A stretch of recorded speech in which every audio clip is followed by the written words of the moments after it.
Bonjour, ça faisait longtemps que j'ai pas fait de vidéo parce que bon, ça dépend des moments. Là, la fatigue, j'étais pas inspiré, ce qui fait que il n'y avait pas de raison de parler pour parler quoi, même si j'aime bien parler.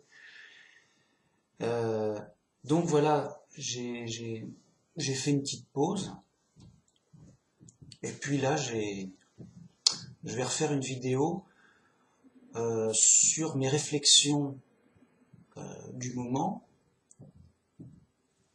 Alors, plein de petites choses intéressantes, euh, mais pas un truc super lourd pour faire un sujet précis, vous voyez. Du coup, je dis, bon, je fais pas, machin, ça fait longtemps, tout. Donc bon, je me suis dit, tiens, je vais donner mes réflexions comme ça, creuser un peu. J'ai mis un verset aussi qui me trottait dans la tête, que j'ai mis en dessous, comme d'habitude, pour en parler.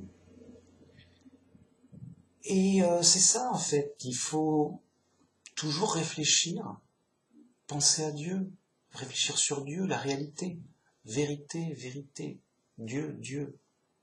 Donc, tous les jours, c'est normal, enfin, pour moi, d'avoir des réflexions sur Dieu et sur la vérité, sur la réalité, sur voilà, la réalité, la vérité, quoi. Voilà, c'est... Je veux dire, on est des êtres humains. Les animaux, ils ne réfléchissent pas. Ils vivent, ils marchent, ils vont, ils viennent, voilà, ils mangent, ils dorment. Nous, en tant qu'êtres humains, on a donc vraiment une capacité supplémentaire qu'ont pas les animaux, c'est les conceptions mentales. Et donc, avec nos conceptions mentales, on peut avoir accès à la vérité, au-delà des apparences. Un animal, il voit une porte, il y a une porte, il se pose même pas la question si c'est une porte ou pas. Il voit un truc, point. Et il fait en fonction du truc qu'il voit. L'embêtant, c'est que les apparences, c'est que des apparences. Ça ne donne pas la pleine vérité de la chose. Si je vois une apparence donc de porte, ça se trouve c'est une fausse porte. C'est une image ou une fausse porte. Pour tromper. Ah, mais pourtant ça ressemblait vraiment à une porte. Oui, mais c'est qu'une apparence. C'était fait pour, mais voilà.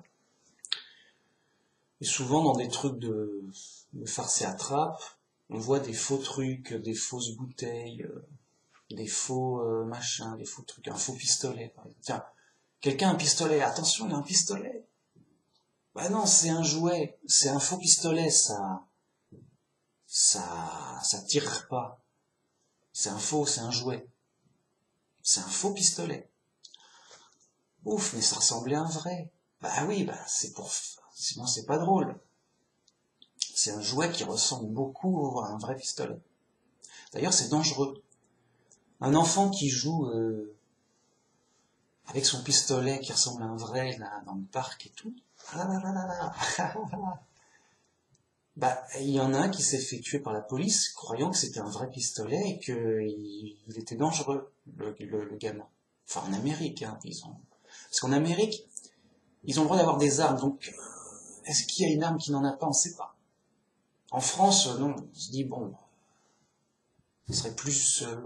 non, c'est trop inhabituel. Mais en Amérique, ils ont le droit d'avoir des armes. Donc si vous voyez un gamin dans la rue qui a une arme, et vous pensez, c'est sûrement une vraie, parce que il y a que ça, il en marche dessus. Enfin, on est en Amérique, quoi. Et donc, vous avez peur, et c'est normal. Et vous appelez la police, et la police le flingue, le gamin. Alors c'était une erreur, une erreur, ils auraient dû négocier, je sais pas. Ils ont dû, voilà. Ils ont dû lui donner les sommations, le gamin, il a pas répondu, je sais pas. Enfin, c'était une erreur. Mais voilà, un accident, une erreur. Bref, c'est glauque. Mais voilà, c'est dangereux. Parce qu'on peut croire que ton jouet, c'est un vrai. Et donc, il est dangereux, qu'est-ce qu'on fait? On, on le tire avant qu'il nous tire dessus. Et donc voilà, c'est apparence. Alors, les gens du monde, oui, ils le savent, et ils s'en foutent. Pourquoi? Parce qu'ils savent bien que les apparences peuvent être des fois trompeuses, mais qu'en général, les apparences sont vraies. Quand je vois une porte, une voiture, quand je vois quelque chose, en général, la vérité, c'est ce que je vois. Donc je vois une voiture, c'est une voiture. Je vois une porte, c'est une porte. En général. Après, j'essaie d'ouvrir, mais non, mais c'est un mur avec une poignée pour faire tromper que... Ah ben, c'est une fausse porte. Oui, c'est un décor. Ah, ça m'a bien trompé. Et après, il s'en va. Ça arrive une fois sur des milliards parce que c'était un truc bizarre, quoi. Mais sinon, les apparences sont vraies. Voilà ce que disent les gens du monde. Mais non. Enfin, les apparences, bien sûr, sont vraies, sinon on ne pourrait pas bouger. Oui, mais ça se trouve, c'est pas ce que je vois. Ouais. Bien sûr, pour les choses habituelles, bien sûr. Mais les apparences ne sont que des apparences. C'est-à-dire un visuel par lequel je peux déduire ce que c'est. Bon, ça ressemble à une porte, c'est une porte. Allez, hop. Bon, ça ressemble à une voiture, c'est une voiture. Hop. Et donc, je suis instruit par ce que je vois. Mais je ne suis instruit que par l'apparence visuelle, une sorte d'illusion. Il y a apparence. Et donc c'est une fausse instruction. Je suis instruit sur l'apparence, la surface. Vous voyez? Et donc oui, bah il y a une apparence de voiture. Ça c'est vrai. Je vois une voiture, je vois une apparence de voiture. Je dis, ceci est une apparence de voiture. J'ai tout vrai. Mais... Ok, mais ensuite, c'est une voiture, c'est pas une voiture? On ne sait pas, mec. Ah bah oui, faut vérifier. Oui, alors j'ouvre les portes, ça a l'air... Ah bah c'est pas du carton, ok. Est-ce que je peux la conduire? Parce que s'il n'y a pas de moteur, c'est juste une carcasse de voiture, ça sert à rien, ça bouge pas. Une vraie voiture, ça roule. Est-ce que ça a vraiment un moteur, ça peut vraiment rouler? Elle vient, bah on va rouler, voir, ah ok, c'est vraiment une voiture. Faut vérifier. Ah, faut vérifier. Ah, mais on n'a pas le temps, c'est du boulot. Bah oui, mec. C'est pour ça qu'on s'en tient aux illusions, aux apparences. Ok, montre-moi ton apparence, je te montre la mienne. Ah, je ressemble à ça, par exemple. Ok, mais j'ai pas dit que j'étais un homme. Ah, quoi, Manu Max, c'est pas un homme? Mais si, je suis un homme. Seulement, c'est pas parce que j'ai une apparence d'homme que forcément, enfin, habituellement, mais... Et donc, ça se trouve, je suis un alien, je suis un dinosaure, je suis un ange, enfin, voilà, autre chose, quoi. Bref, je ne fais que de... Enfin, vous recevez qu'une apparence vidéo en plus. Vidéo. C'est-à-dire que vous avez mon apparence, mais par l'intermédiaire d'une vidéo qui peut être modifiée, truquée. Attention, on est sur Internet. Donc voilà, on n'a pas accès à la vraie vérité du fond. On n'a accès qu'aux apparences. Ok. C'est une illusion qui en général est vraie. Ça va. Je suis dans l'illusion, mais en général c'est vrai, ça va. Ok, mais c'est quand même une illusion. On n'a pas tout, on n'a pas accès à la vérité vraie du fond. Eh oui. La vérité, par exemple, quand vous parlez à quelqu'un, vous ne savez pas à quoi il pense. Et donc il donne une apparence, oui, je t'écoute et tout. Mais on ne sait pas s'il est d'accord ou pas. Il dit juste quelqu'un, il nous écoute. Et il fait une apparence neutre. Alors t'es d'accord, t'es pas d'accord, tu dis rien. Si tu dis rien, je sais pas. Vous voyez? Ou bien même, voilà, on essaie de deviner. On devine, oui, il doit être d'accord, il doit pas être d'accord. Bien. On n'a accès au fond que en nous-mêmes. On est nous-mêmes notre fond à nous-mêmes. Voilà. Je sais pas ce que tu penses, toi, mais moi je sais ce que moi je pense, moi. Parce que je suis au fond de moi-même. Je suis dans moi-même, quoi. Je sais à quoi je pense, comment je ressens. Ouais, là je me sens comme ceci. Là je pense comme cela. Je crois ceci. Je suis d'accord ou pas. Je pense, j'ai envie de, j'aime pas ceci. Voilà. J'ai accès à mon fond que à moi-même. C'est déjà bien. C'est-à-dire que je suis dans l'illusion. J'ai pas accès à la vérité.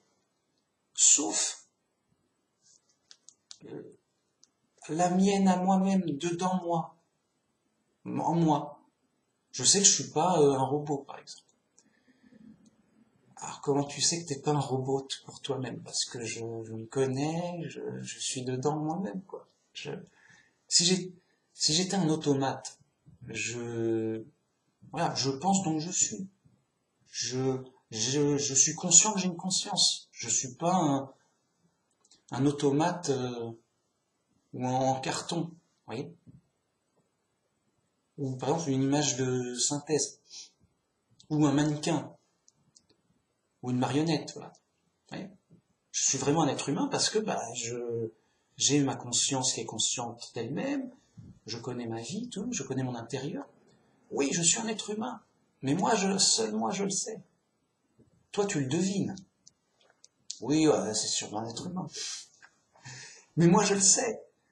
Je pense donc je suis. Moi je sais que j'existe parce que j'existe, je le sais, je suis conscient de ça. Mais toi je sais pas si tu existes. Admettons que tu écris un commentaire, est-ce que j'existe? Ben, ça se trouve c'est un robot qui a écrit ça. Un logiciel. Et donc tu n'existes pas en tant que personne. Tu existes en tant que logiciel. Pour me tromper. Donc je sais pas. Mais moi je sais, pour moi-même seulement. Vous voyez? Je sais que pour moi-même.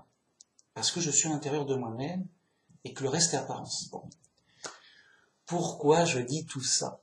Déjà, je pose des bases de vérité. Après, c'est qui sait tout? Moi, je sais que je sais rien.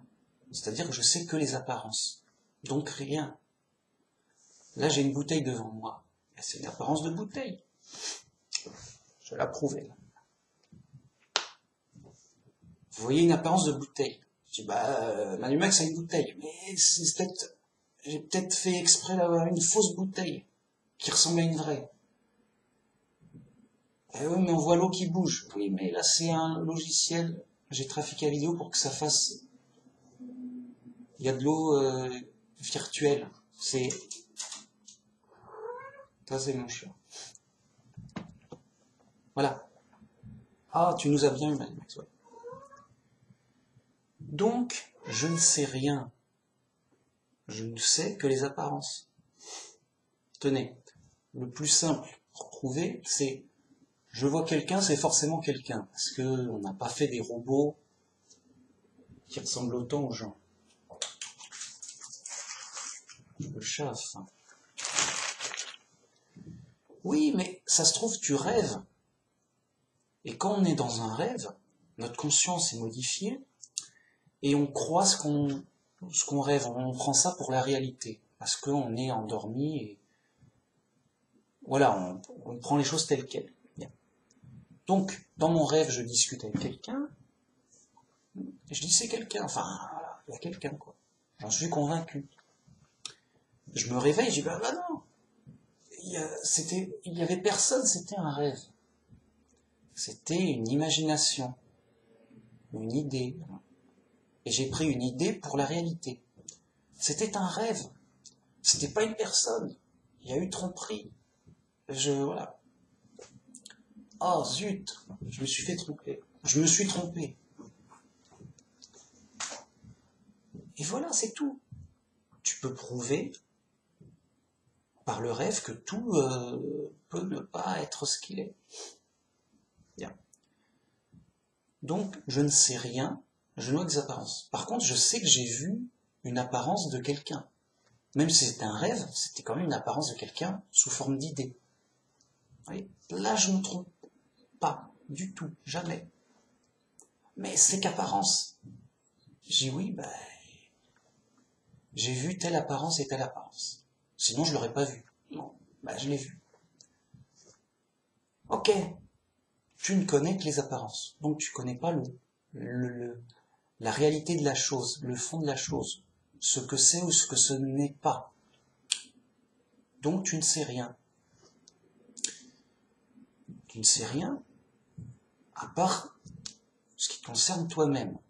Mais à l'intérieur de toi, tu sais que tu existes, tu sais que tu n'es pas une apparence, parce que bah, sinon tu ne serais pas là.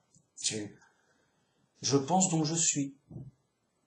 Si je pense, donc forcément j'existe, puisque si j'existais pas, je pourrais pas penser. Donc je suis conscient d'être conscient et d'exister, voilà. Mais c'est tout. Ah, ça fait pas beaucoup, hein. Donc, je sais rien, et je suis dans les apparences. Bien. Alors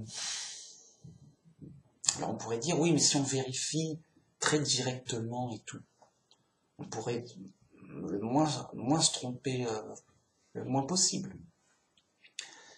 Alors peut-être, mais des fois, les gens font il y a des faussaires qui font des faux billets, tu vérifies, oui, ça, bon. Voilà, ça peut être après voilà. Après, voilà, ça peut aller plus loin. Mais bon, on ne veut pas aller plus loin. Qui sait tout vraiment sans se tromper? C'est Dieu, évidemment. Dieu, il sait tout, et les apparences, bien sûr, et le fond des apparences, et derrière, et tout, en vérité. Voilà. Et donc, nous, on ne sait rien, et lui, sait tout. C'est ce qu'il nous faut. Qui nous instruit, c'est lui le professeur. C'est pas moi. C'est lui le professeur. Moi, je dis juste, je suis un élève ignorant. Quoi, oui. Je vais prouver mon ignorance. Je sais que je sais pas. C'est de la simple philosophie. Une fois que j'ai dit que je sais pas, ben, ça veut dire que je suis ignorant. Ben, je suis bien avancé, tiens. Ah ok, t'es ignorant, bah oui, mais bon, voilà. Au moins je le sais, mais c'est... Et je suis, voilà. Alors, ok, t'es ignorant, philosophe. Et donc t'as besoin de quelqu'un... Voilà, tu vas pas rester ignorant, c'est grave. Tu as besoin de quelqu'un qui sait. Bah oui. Et sinon, voilà. T'es dans le noir. C'est comme si dans le noir, je vois pas. Bah, t'as besoin de quelqu'un qui voit. On est dans le noir. Dans l'illusion des apparences. Bien. Alors, il n'y a qu'un seul Dieu. Donc, il n'y a qu'un seul Dieu qui sait tout. Nous, on n'est pas Dieu. Donc, on ne sait pas. Voilà, c'est aussi simple que ça. Il n'y a que Dieu qui sait, et tout le reste ne le sait pas. C'est tout. Donc les anges sont aussi des ignorants. S'ils sont dans une meilleure position, bien sûr, une meilleure position dans tout, et que tout va bien pour eux, pourvu qu'ils ne soient pas des anges rebelles comme le diable. et les démons. Mais c'est parce qu'ils juste, ils sont avec Dieu, ils sont dirigés par Dieu. Sinon, ils seraient comme nous, sans aucune valeur, voués à la destruction, comme le diable et les démons. Et leur existence serait misérable. Donc, quelle est la valeur d'un ange? La valeur d'un ange, il n'a pas de valeur. La valeur d'un ange, c'est uniquement s'il est avec Dieu ou pas. C'est Dieu qui lui donne la valeur. Donc c'est tout. Dieu, c'est lui qui sait. C'est lui qui est unique. Il n'y a que lui qui sait. Tous les autres ne le savent pas. Et donc, c'est Dieu qu'il nous faut. Il nous faut pas ni un ange, ni un prophète, ni Jésus, ni autre. Il nous faut Dieu. Et Dieu nous dit, tu écouteras. Il a parlé à ce prophète pour diriger les gens. Alors, tu écoutes le prophète parce que Dieu t'a dit d'écouter le prophète. Sinon, tu l'écoutes pas. Et donc, on écoute les prophètes parce que il vient de Dieu. Dieu lui a donné l'importance de parler. Dieu lui a donné l'importance de diriger. Donc, si tu écoutes Dieu, tu écoutes le prophète. Puisque Dieu parle par le prophète et a dit d'écouter le prophète. Okay. Mais ça, c'est valable pour l'ancienne alliance. Ce prophète n'est plus valable. Ben oui, puisqu'on n'est pas du tout dans la configuration de l'ancienne alliance. Par contre, on a une nouvelle alliance. Une alliance. C'est-à-dire que Dieu, celui dont on a besoin, il fait un accord avec nous, un contrat, une alliance.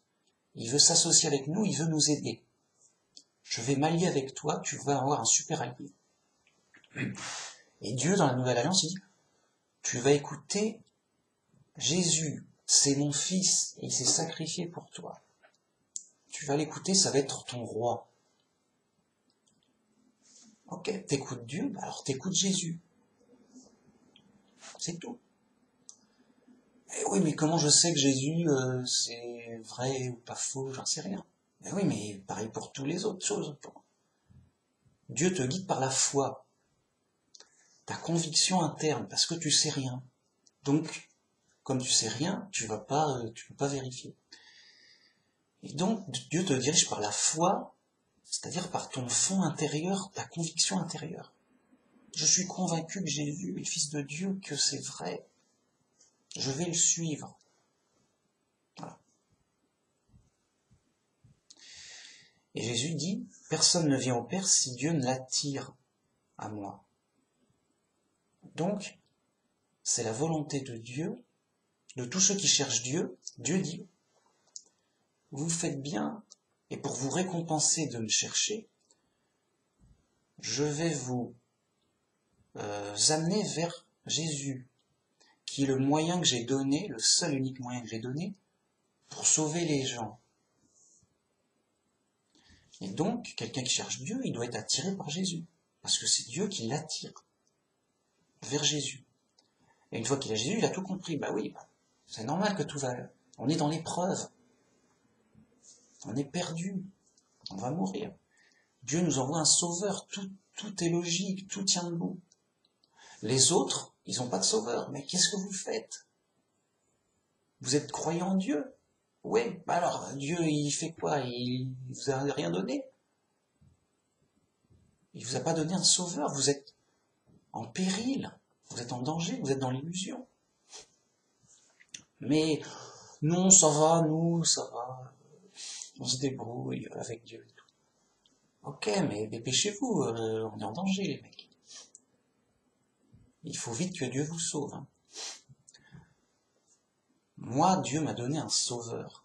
Parce que j'ai besoin d'être sauvé. Je suis dans une situation difficile, grave, en danger. Je vais mourir. Je suis sujet à tous les dangers. Là, tout de suite, un avion peut s'écraser sur ma maison. Ou des bandits peuvent rentrer et me faire du mal. Voilà. qu'est-ce que je vais faire? Ah, je suis en danger, mec. Ok, mais j'ai besoin d'un sauveur. Dieu m'a envoyé un sauveur, ça tient debout. C'est réglo. C'est un vrai Dieu. Moi, j'ai un vrai Dieu. Moi, un gentil. Voilà, c'est tout. Bien. Alors, quand on dit aux athées, on a besoin d'un sauveur pour avoir la vie éternelle, sinon on va mourir et tout. Les athées, les gens, alors c'est les fous, hein. Ils sont trop fous les mecs. Alors, ils vont dire, mais pourquoi t'as besoin d'être sauvé? Mais pourquoi tu veux la vie éternelle? Pas besoin. Mais j'ai pas envie de mourir. Et je suis en danger, mec. Qu'est-ce qu'il y a? Mais c'est normal, c'est la vie. Accepte de mourir. Quoi?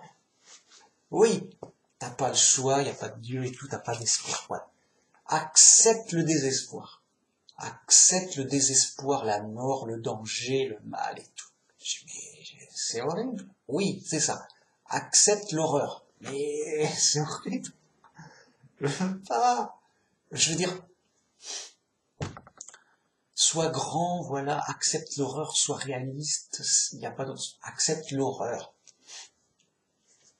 Ah, vraiment, là, en face de moi, comme ça. Ok. Ok, mais réfléchis, mec. Si j'accepte l'horreur, donc mon avantage,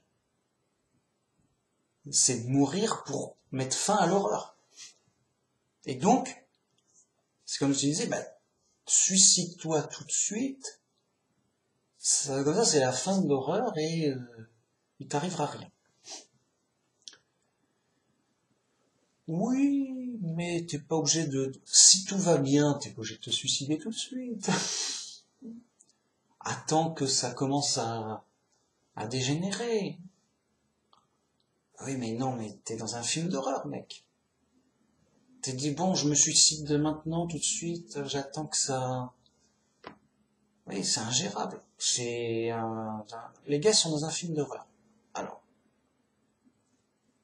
ils en sont pas conscients. Sinon, c'est horrible, ils sont fous, les mecs. Alors, ok, t'es dans un film d'horreur. Ok, tu acceptes de mourir. De te suicider parce que t'as pas de choix, t'as pas d'autre choix, ouais. Ok. Mais pas tout de suite parce que, bon, ça va, y a pas de problème, trop grave. On n'est pas dans du trop grave, il y a moyen de s'amuser avant. Bon, ok, ok. Tu acceptes de mourir. Oui, oui, c'est la nature, c'est la vie, tout ça. Ok, ok. D'accord. Et puis de toute façon, on n'a pas le choix, machin. Ok, bon. Tu acceptes de mourir. Oui, oui, mais pas, c'est pas que c'est une préférence, mais voilà, c'est la vie au moins mal possible. Voilà. J'accepte de mourir au moins mal possible. Bon, bah, on va essayer de... Voilà, on est des cailloux dans la matière, on est de la matière dans la matière, et on essaie de souffrir le moins possible et de disparaître sans trop de dégâts pour nous. Ok. Tu es que de la matière qui... Mais j'ai une question. Parce que, ok, on va mourir, c'est un mystère, mais tu crois qu'il n'y a rien après la mort. Okay. Mais est-ce que tu acceptes de naître? Hein, quoi? Quoi? C'est quoi cette question? Ben oui, tu acceptes la fin. Mais est-ce que tu acceptes le début? Je comprends pas. Hein. Est-ce que tu as décidé de naître? Non. Tu es né. Point. Et après, bah, oh, je suis dans un film d'horreur, je vais mourir et tout. Mais le mieux, c'est de pas naître dès le début. Ça évite d'un film d'horreur et de mourir. Tu vois? Le plus simple, c'est de pas naître. Mais est-ce que tu as le choix de naître ou pas? Mec. Tu me demandes si j'ai le choix de naître ou pas. Bah non, j'ai pas le choix de naître. Mais donc, c'est comme la mort, t'as pas le choix de mourir, mais tu vas mourir. Et qui te dit que tu vas pas renaître sans que ce soit un choix? Voilà. Bah, c'est bizarre qu'il y ait cette idée. Oui, mais t'es bien né, une fois. Oui, c'est bien arrivé, hein, on se trompe pas, t'es bien né. Oui, bah oui, si je suis là, je suis né. Bien. Et est-ce que tu acceptes de naître dans ces conditions-là? Bah, je suis obligé, hein, j'ai pas le choix, donc je suis obligé d'accepter. Okay. Est-ce que tu accepterais de renaître? Ah bah non, on va pas s'embêter à mourir pour après recommencer à zéro. Renaître, un bébé, on sait pas où, dans quelles conditions, de toute façon, pour vivre avec tous les problèmes, et pour remourir. On se fout du monde. Eh oui, mais si t'as pas le choix, il faut que tu acceptes de renaître. Non. Ben oui, mais si ça arrive, t'es obligé de renaître. Oh mince. Et ça, c'est le mystère d'avant la naissance. Qu'est-ce qu'il y a après la mort? Qu'est-ce qu'il y a avant la naissance? Pourquoi la matière, elle se met à faire naître une conscience, mec? C'est juste... ça dépasse l'entendement. On ne sait pas ce que c'est trop mystérieux. Bien. Mais mec, toi l'athée, là, tu acceptes de mourir. Eh ben, accepte de naître. Eh oui. Ah bah mince, qu'est-ce que tu fous là, mec? Et si tu acceptes de naître, ah bah, qui dit que ça va pas revenir? Hein, et tu seras rien et tout, bah, qu'est-ce qui se passe où je suis tout. Oh, c'est bizarre. Hein? Voilà. Et ben t'es là-dedans, mec. T'es dans cet enfer. Enfin. Donc, le mystère d'avant la naissance, ben, c'est que il a bien fallu que quelque chose arrive et fasse qu'on soit là. Par logique de cause, il y a forcément une cause logique, je suis là. Donc je suis forcément né. Et pour que quelque chose naisse, c'est pas juste de la poussière qui se mélange, hein, mec. Déjà, à la base. Déjà, l'athée, il est trop fouille. Il va croire, oui, ça s'est fait au hasard. C'est trop bizarre. C'est trop bizarre. Ah oui, ben oui, d'accord. Non. Et donc, je vais en venir au verset que je voulais lire.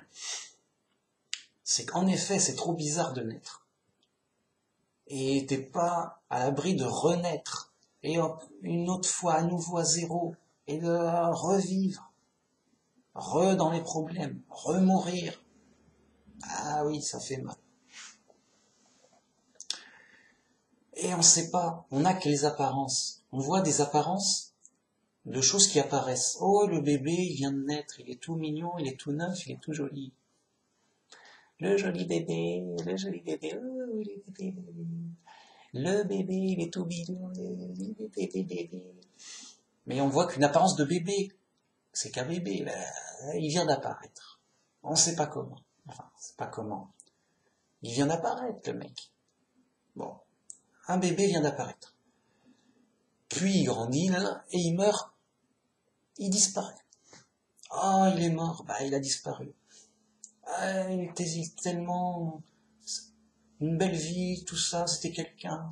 Oui, il est plus là. Il a disparu. Mais il a disparu pour aller où? Bah, on sait rien. Il a disparu, on te dit, il est mort, quoi. Ah non, c'est tout. Et voilà, on a les apparences. L'athée, il va dire, voilà, j'ai les apparences, c'est tout, il n'y a que ça. Mais non, t'es trop fou, mec. Les choses sont plus profondes que les apparences. Juste, on n'a pas accès à la vérité, même. La réalité de pourquoi ce bébé, pourquoi ce mort. Alors, que nous dit la Bible? La Bible nous dit qu'à la mort, le corps redevient poussière, donc la matière se décompose, mais revient de la poussière une poussière de matière qui a toujours été là, ou plus ou moins. C'est pas que la matière est éternelle, c'est que l'être est éternel, mais l'être, ce qui est, mais ce qui est, c'est pas forcément la matière, un caillou que je vois, c'est bien plus profond que la matière. Bon. Donc, à la mort, le corps redevient poussière, et l'esprit retourne vers Dieu, mais inconscient, en attente de la résurrection et du jugement. Pourquoi Dieu il s'embête à ressusciter les morts? Ils sont morts, laisse-les, voilà, c'est mort. Non, Dieu il les reveut. Non, moi redonnez-moi les morts. Je peux pas. Oui, mais moi je peux. Il ressuscite les morts, mais tous. Adam, Ève, oh, qu'est-ce qui se passe? On est mort, on est ressuscité. Pour le jugement. Tous. Tous les morts vont ressusciter, revenir à la vie pour le jugement. C'est Dieu qui le veut. Il aurait pu, non, moi ça va, ils sont morts, ça m'intéresse plus. Non. Dieu s'intéresse à l'homme, il y a un plan, il y a quelque chose de plus derrière. Et en effet, Dieu il cherche des adorateurs, mais pas des adorateurs pour la vie éternelle, pour tout le temps, pour des choses durables. Dieu il veut un bien durable, il veut pas juste un feu d'artifice tous les ans, quoi. Non. Donc il ressuscite les morts et jugement, vie éternelle pour les justes, c'est-à-dire les chrétiens, le peuple de Dieu. Allez, ouais. Ça c'est le mystère d'après la mort. Les fous, la moitié fous, ils croient qu'ils deviennent des fantômes. Et oui, moi je suis un fantôme. J'y va, je ne meurs pas. Mais si, ça. Comme c'est un mystère, on peut s'imaginer n'importe quoi. C'est Dieu qui sait. C'est pas moi, c'est pas les fous, c'est pas l'autre. C'est Dieu qui sait, c'est Dieu qu'on doit écouter.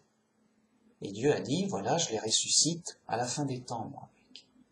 Ça, selon la Bible. C'est une croyance, c'est selon ta conviction sur la Bible. M'embête pas. Bref, c'est un mystère, c'est Dieu qui sait, il nous a dit ça dans la Bible. Le mystère d'avant la naissance. Qu'est-ce que nous dit la Bible? Alors, comme c'est du passé, et Dieu a voulu qu'on ne se souvienne de rien. Donc, mais il s'est passé quelque chose. Et Dieu dit à Jérémie, avant que je te forme dans le ventre de ta mère, je te connaissais. Et il dit au roi de Tyr, tu étais un chérubin dans le jardin d'Éden. Tu étais un ange protecteur. Mais de l'injustice a été trouvée en toi, alors je t'ai jeté à terre pour te détruire définitivement. Et en effet, le roi de Tyr était un ange qui a mal agi, et sa punition de son injustice a été de naître sur terre pour mourir comme quelqu'un d'humain. Alors on dit, ouais, mais il n'y a pas vraiment beaucoup de choses là. C'est un mystère. Alors je vais lire ces versets en question. Ecclésiaste 3.14. J'ai reconnu que tout ce que Dieu fait durera toujours, qu'il n'y a rien à ajouter et rien à retrancher, et que Dieu agit ainsi afin qu'on le craigne. Ce qui a déjà été, ce qui est, a déjà été. C'est-à-dire que ce qui existe là, ça a déjà existé, ça a déjà été fait. La voiture, ça a déjà été fait dans un autre monde, dans un autre passé,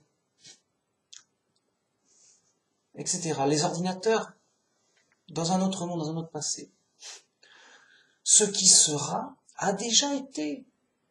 Qu'est-ce qui sera demain? Ah, demain, on va inventer un super avion. Oui, bah, pourquoi pas? Un super avion. Mais ça a déjà été. Rien de neuf sous le soleil. Dans un autre monde. Et, je termine, et Dieu ramène ce qui est passé. Donc Dieu ramène le passé. Donc on est dans un cycle. On est dans un cycle. Il n'y a rien à rajouter ou à enlever. Dieu ramène le passé.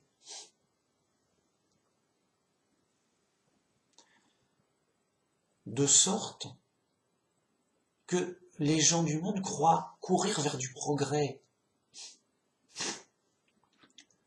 Mais oui, c'est un progrès de faire des avions. Mais après, il n'y aura plus d'avions, et après on refera des avions, puis après il n'y aura plus d'avions, puis après on en refera, etc. C'est un cycle. Pareil pour les erreurs du passé. On a mal agi dans une autre vie. Eh ben, en punition, on est là. Et on nous ramène les erreurs du passé. Parce qu'on n'est pas là au hasard, au pif. On est là dans des conditions, on vit des choses et tout. Dieu ramène le passé afin qu'on craigne, qu'il nous donne la rétribution de ce qu'on a fait, mais pas forcément tel quel ou d'un coup. Vous voyez ? Donc Dieu ramène ce qui est passé, ce qui a déjà été, ce qui est a déjà été, et ce qui sera a déjà été. Parce que le fond de la chose, c'est que Dieu fait les choses pour toujours. Bam, c'est comme ça, on bouge plus les mecs. Ok. Mais, s'il y a des rebelles, ils disent non, nous on veut faire du nouveau, on veut faire autrement. Ouais. Ils vont bousiller l'ordre. Et donc, on va quand même rester sur la même chose en cycle, mais avec un cycle d'ordre-désordre, à cause des rebelles. Donc Dieu a fait les choses bien dès le début. Bam, c'est bon, tout va bien, où est le problème? On n'a pas besoin de changer quoi que ce soit. Il n'y a rien à ajouter, il n'y a rien à enlever. Tout va bien dès le début, voilà. Mais il y a eu des rébellions, des mauvaises actions de notre part, ce qui entraîne des conséquences mauvaises, forcément. Donc, on se retrouve dans un cycle où on agit mal, punition. Après la punition, on revient dans un ordre, dans un certain ordre, mais après, ça continue. C'est-à-dire, on est en dehors de l'ordre de Dieu. Donc, au début, Dieu nous donne la vie éternelle. On a une vie continue, sans discontinuité. Mais, s'il y a une faute et péché, bah paf, on meurt, on revit, on meurt, on renaît, on meurt, on renaît. On apparaît, on disparaît, on apparaît, on disparaît. Voilà. Dieu nous fait parfait dès le début, où on a la vie éternelle, où on est continu. On a une continuité de vie. Mais à cause du péché, de fautes graves, et une injustice, on est condamné à mort. Et donc on meurt. On est condamné à disparaître. On disparaît. Une fois qu'on a payé notre peine, on réapparaît. Mais après on redisparaît. Donc on est dans une discontinuité. On apparaît, on disparaît, on apparaît, on disparaît. Et on n'a pas la vie éternelle. On a la mort et la renaissance éternelle. On est dans un cycle. Et Dieu ramène le passé à chaque fois. Bon. Et donc, pour échapper à ça, on a besoin de la vie éternelle. Et donc du salut grâce à Jésus, qui nous permet de nous redonner la vie éternelle, pour qu'on ne soit pas dans une discontinuité de je meurs, je renais, je meurs, je renais. Donc j'apparais, je disparais, j'apparais, je disparais. Ah, hop, je suis ressuscité en ange, et enfin je reviens, mais au début, à la norme, à l'origine. Je redeviens un être éternel dans une continuité constante. Donc cet ange qui est devenu le roi de Tyr, il était dans une continuité, mais de l'injustice a été trouvée en lui. Il dit, mais oh, t'as fait ça, mais c'est criminel. Bon bah, décision de justice, t'es condamné à mort, tu disparais. Et hop, il est mort et il renaît en humain. Puis après, une fois humain, il remeurt. Et il va renaître autre chose, je sais pas. Voilà. Donc, est-ce que tu acceptes de renaître? Tu acceptes la mort? Est-ce que tu acceptes la naissance? Ah, on rigole moins là. Bon. Ben non. Renaître, c'est mourir. Et mourir, c'est renaître. Enfin, d'une certaine façon.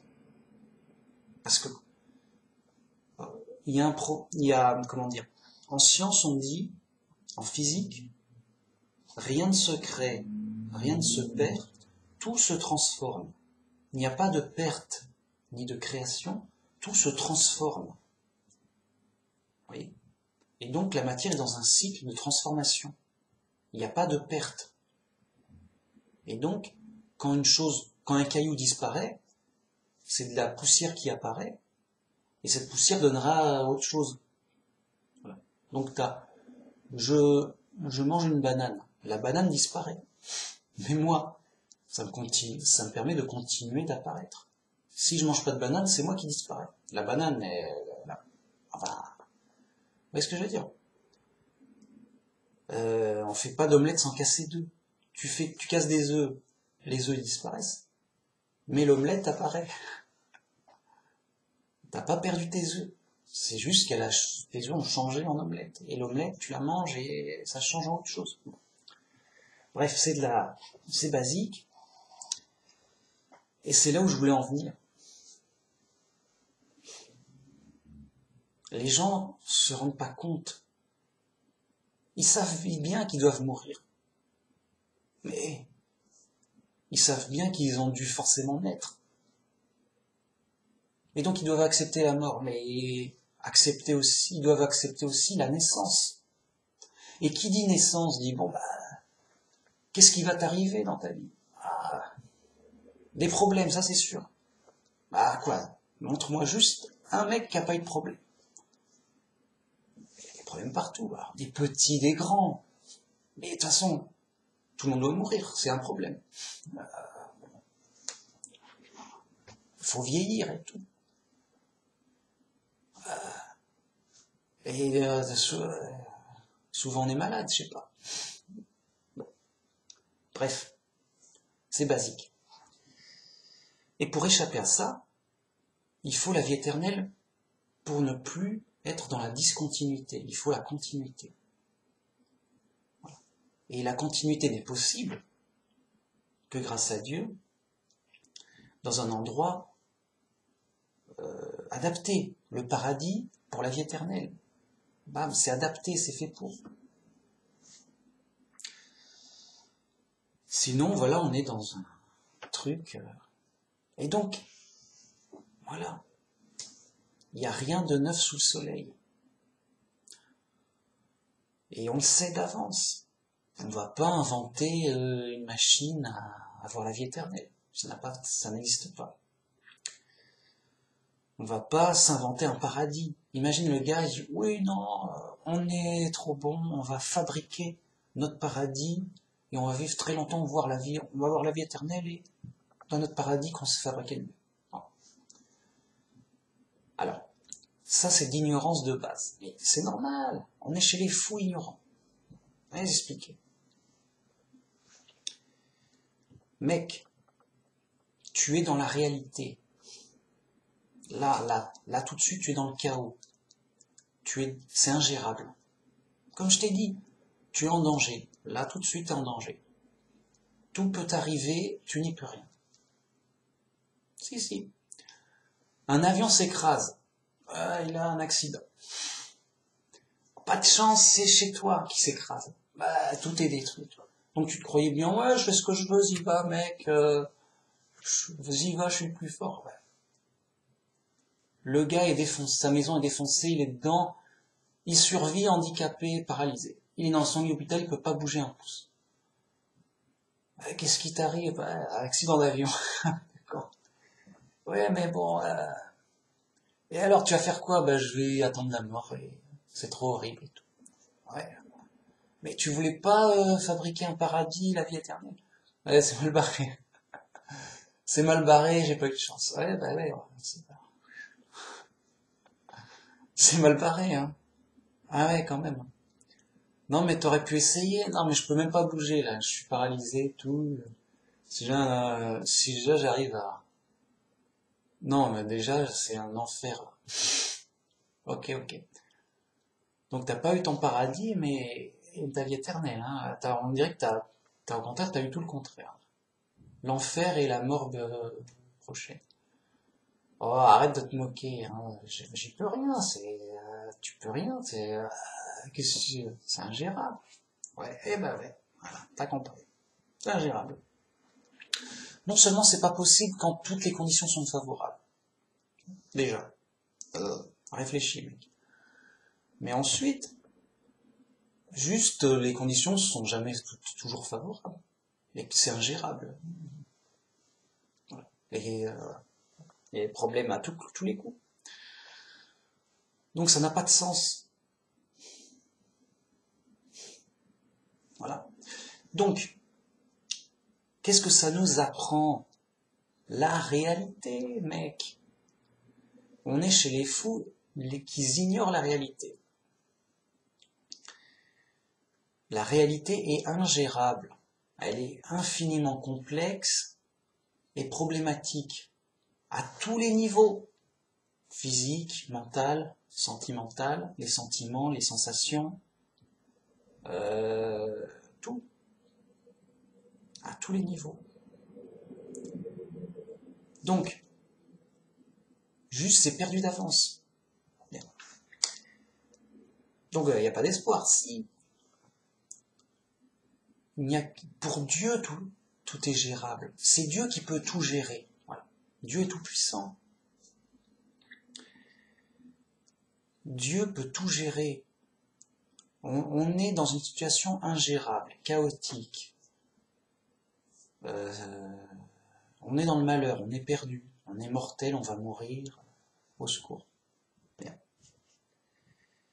On sait que on est limité, on peut bouger les bras, ok, mais voilà. On a un peu de pouvoir. Je peux bouger les bras et les doigts. Mais c'est très relatif. C'est-à-dire que je peux bouger les doigts, mais demain, si j'ai un accident, j'ai la main dans le plâtre et il peut plus. Donc, très relatif, très limité. Bien. Mais ça, c'est fait pour quoi? Ça, c'est fait juste pour les choses du quotidien. Je claviote, je m'apporte, je vais boire un verre d'eau, je marche, voilà, j'allume la télé, quoi. C'est fait pour ça, les bras. Pour allumer la télé. Ça va pas faire plus. Bon. Ok. Donc, c'est vraiment ingérable. Et donc, on a vraiment un besoin vital de Dieu, parce que pour lui, tout est gérable. Lui, il peut tout faire. Et donc, être bien conscient, mais Joe, il n'y a pas 36 solutions. Il n'y a qu'une seule solution. C'est Dieu, c'est d'être sauvé par Dieu, c'est Dieu. Pour tout le temps, pour toujours, pour tout le monde, pour les anges aussi. Les anges ont besoin de Dieu. Sans Dieu, ils sont perdus. ils vont mourir. Vraiment. Dieu est le centre de tout.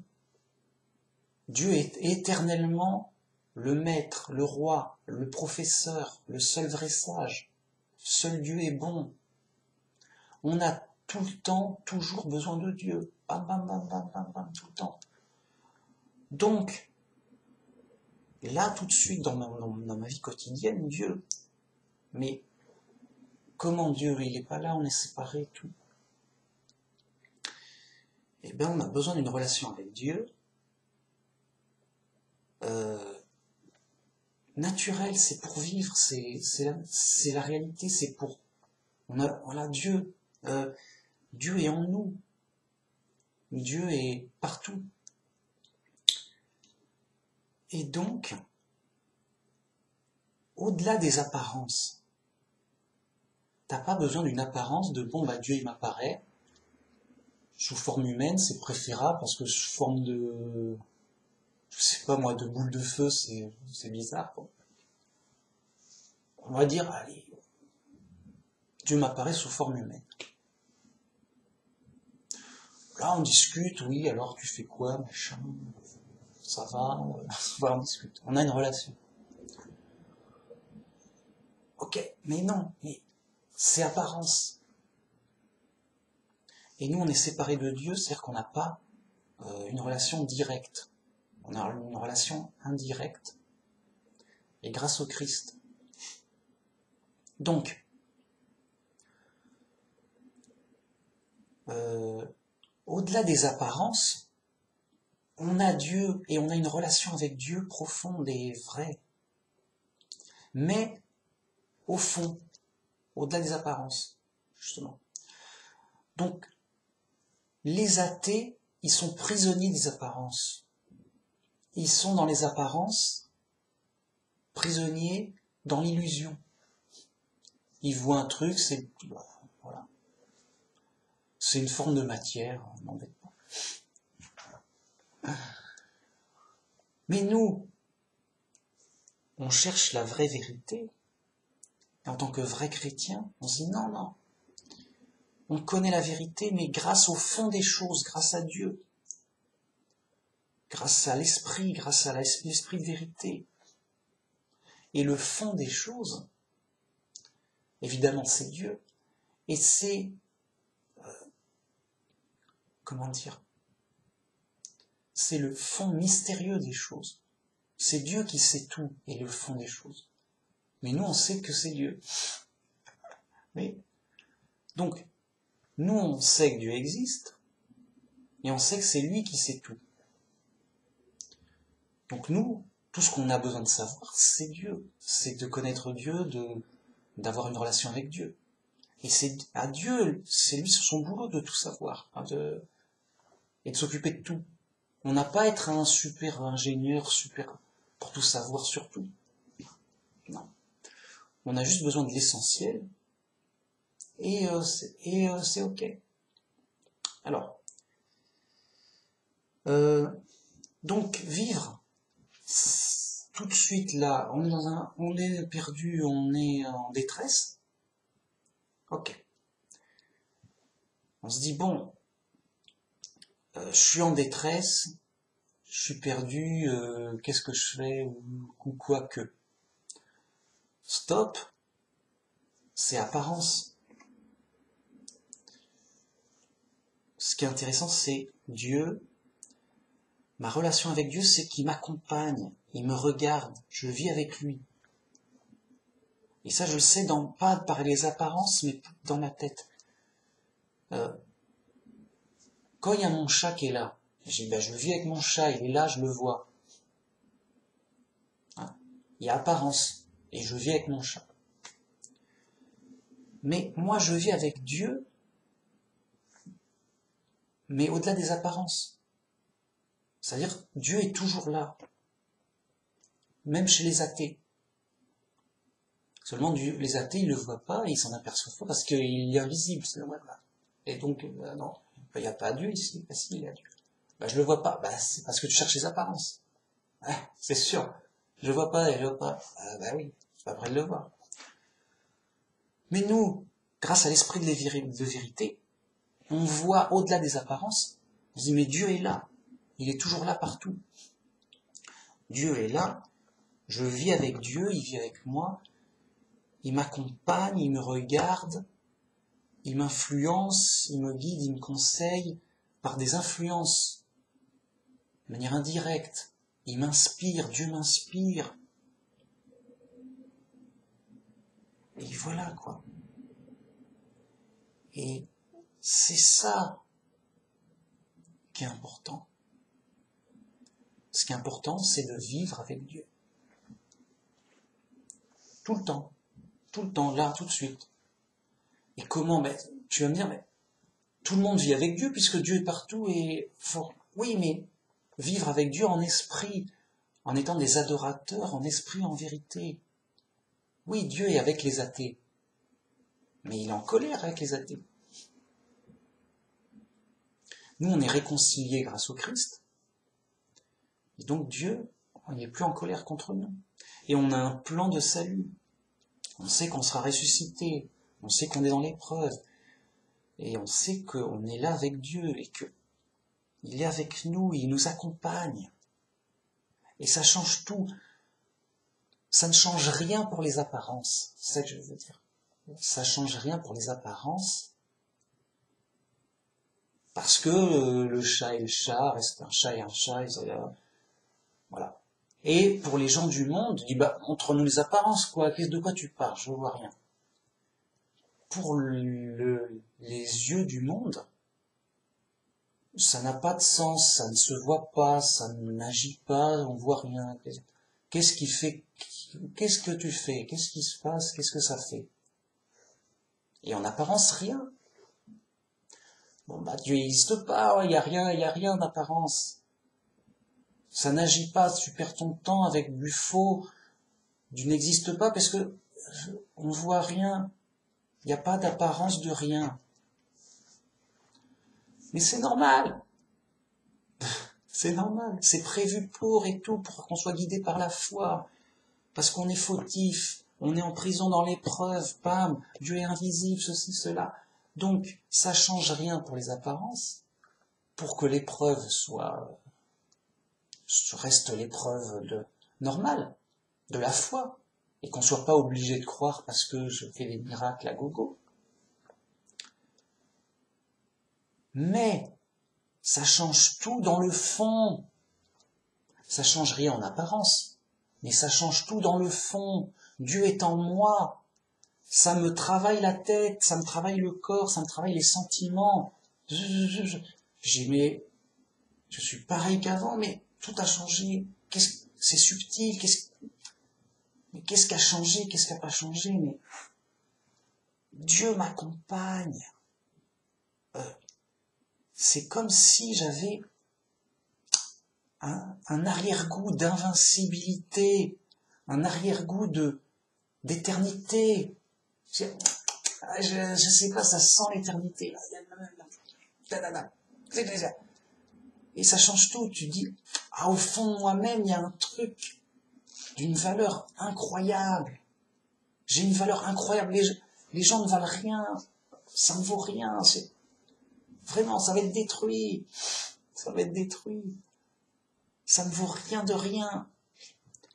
Mais moi, pitoyable comme les autres, quelconque, banal, je suis super précieux au fond de moi. J'ai un trésor de fou. C'est une sorte de sensation d'éternité, une sensation on n'arrive pas à le définir. C'est trop profond, ça. Ça ferait de la poésie. Je ferais de la poésie, oui, Manu Max, il nous fait de la poésie, on n'est pas habitué à ça, qu'est-ce qui se passe et tout. Non, je croyais que c'était sérieux, ces vidéos et tout.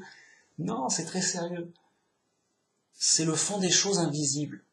Le fond des choses invisibles, ça se décrit pas, j'essaie, mais je peux pas. Mais ça existe et c'est là. Vous voyez? Bien. Donc, quand on vit sa foi en vérité, en esprit, en vérité, on vit avec Dieu, mais quoi qu'on fasse, là je mange du chocolat, Je vais aux toilettes, je caresse mon chat. Je pense pas toujours à Dieu, je suis pas une machine. Voilà, pas comme des machines, on n'est pas des usines.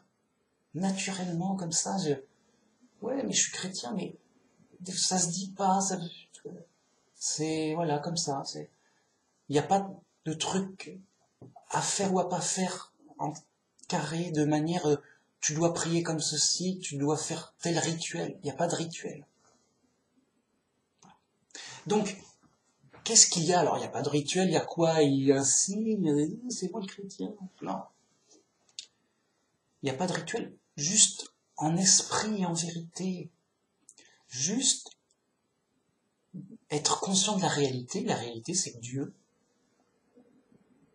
est à l'intérieur de moi pour me guider dans l'épreuve, pour m'aider dans l'épreuve, comme si j'étais perdu dans le noir et que j'étais avec quelqu'un qui avait une lanterne.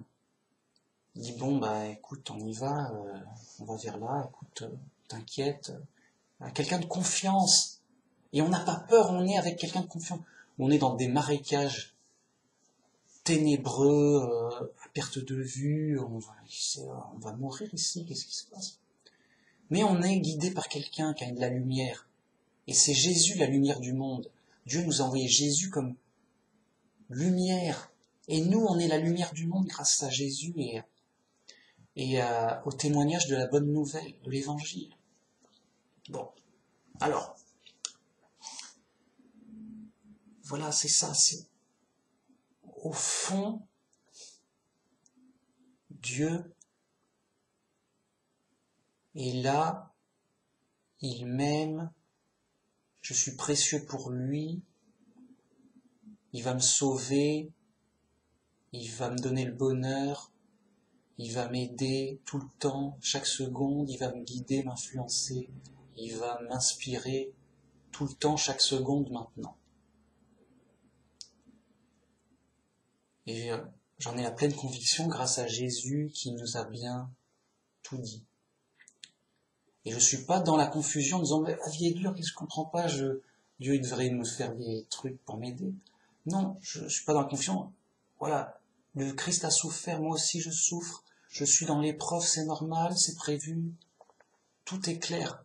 Même si c'est difficile, je suis dans les marécages, c'est ténébreux, on marche difficilement, mais mon guide, il m'a dit, t'inquiète, une fois qu'on sera arrivé, ce sera top. Mais là, c'est normal, c'est l'épreuve, on traverse un marécage. Et donc, il y a zéro crainte. J'ai tout le programme. Tout est prévu, oui, c'est normal. Zéro crainte et toute confiance et toute tranquillité d'esprit en disant, oui, mais... Et pourquoi? Parce que ça dépend plus des apparences. On ne se tient plus sur des apparences pour se tranquilliser, mais sur le fond. Et c'est ça qui est important. Donc, les apparences pourraient faire que, voilà, Manu Max, il s'est cassé la jambe, il souffre, il a un plâtre, bah, tu vois, Dieu l'a abandonné. Il a un plâtre. À la jambe, il s'est cassé la jambe. Hein? Alors, il est où ton Dieu? Hein, on fait moins le malin, Manu Max. Hein, ça fait mal. Bon, tu fais moins le malin, ça donner des leçons. Oui, j'ai eu mal et tout, oui, ça fait mal. Qu'est-ce qui va m'arriver et tout? J'ai un plâtre et tout. Il est dur. J'ai rien pu faire. C'était un accident. Bête, idiot. Bon, voilà.